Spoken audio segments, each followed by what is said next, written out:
All right, good morning, guys.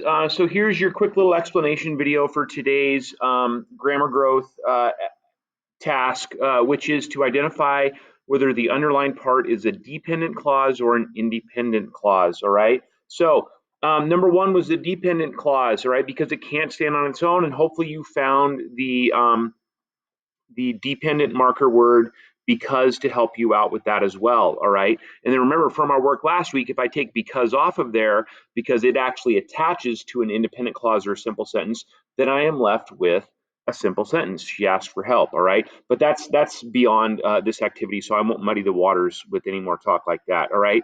So hopefully you got number one right. Number two is also a dependent clause. Okay. If you need help, all right, is the dependent clause. It has the marker if, okay, and it cannot stand alone. If you need help, again, it wants to be finished. And remember, oftentimes dependent clauses like this, adverb clauses, become fragments because we don't correctly attach them to an independent clause, which is necessary for them to exist grammatically, all right? Again, I'm blah, blah, blahing about things that probably don't matter. Number three is an independent clause. I feel like I have a purpose, okay? The dependent clause here is when you ask for help. And I feel like I have a purpose can stand alone. Although I tell kids to ask for help, they rarely do ask for it. All right. The marker here is although. This is a dependent clause. All right. It cannot stand alone. It needs to be finished.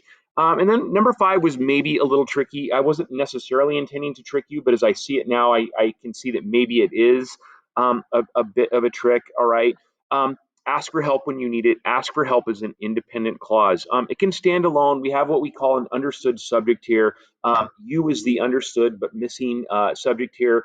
And so we'll talk about that kind of stuff later on.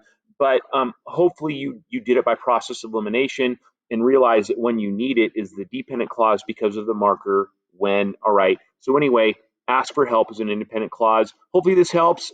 We're doing this just as an easy way to kind of start making a distinction between independent and dependent clauses. All right, my friends. Peace.